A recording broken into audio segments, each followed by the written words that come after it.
బ్రహ్మ వైవత్వ పురాణంలో విష్ణువుకి తులసి, గంగ, సరస్వతి అని ముగ్గురు భార్యలు ఉంటారని చెప్తారు. అసలు గంగను, సరస్వతిని విష్ణువుకి భార్యగా వ్యవహరించడంలో ఆంతర్యం ఏంటి? బాగుందమ్మా. మన పురాణాలు చదివేటప్పుడు ఒళ్ళు దగ్గర పెట్టుకొని కాదు, మనసు దగ్గర పెట్టుకొని చదవాలి.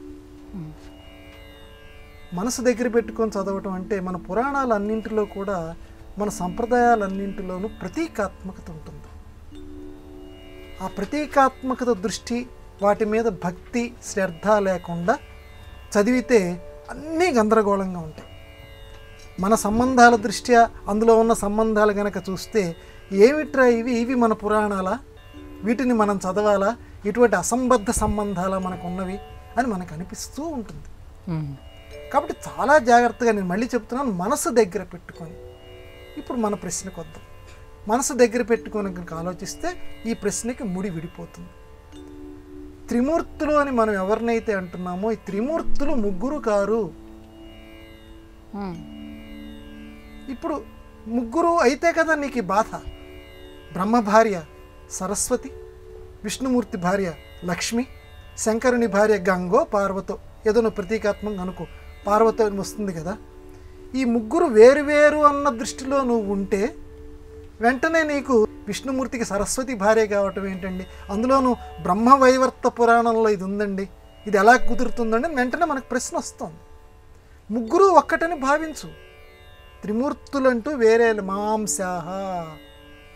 ముగ్గురు కార్యక్రమాలు నిర్వహించడం కోసం మూడు రూపాల్లో ఉన్నారు, కానీ ముగ్గురు మాత్రం ఒక్కటే.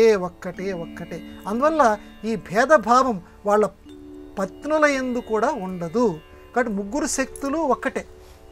ఈ ముగ్గురు శక్తి, సరస్వతి శక్తి, పార్వతీ శక్తి, ఏదైతే మనం లక్ష్మీ శక్తి ఏదైతే అనుకుంటున్నా ఆ ముగ్గురు శక్తులు కూడా ఒక్కటే. కాబట్టి ఒకరే భర్త, ఒకరే భార్య. శక్తులు మాత్రం మీకు వేరు కింద సృష్టి కార్యం చేసేటప్పుడు ఒక శక్తి కనపడుతోంది. ఏకైవ మూర్తిర్వివిధేసా త్రివిధ. కాళిదాస మహాకవి కుమార సంభవ కావ్యంలో కూడా ఈ విషయాన్ని వివరించాడు.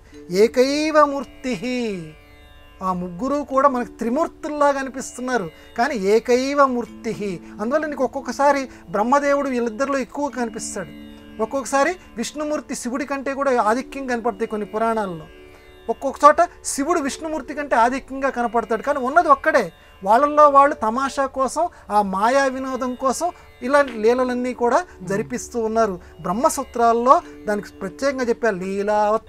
ఇవన్నీ కూడా లీలలు, ఆ భగవంతుని యొక్క లీలలు. అదొక్కటి అర్థం చేసుకోవాలి. ముగ్గురు ఒక్కటే అనుకుంటే మనకి ఈ ప్రశ్న సముత్పన్నం కాదు, ఈ బాంధవ్యాల మీద మనకి ప్రశ్న రాదు. అందుకే మనసు పెట్టుకొని చదవాలి.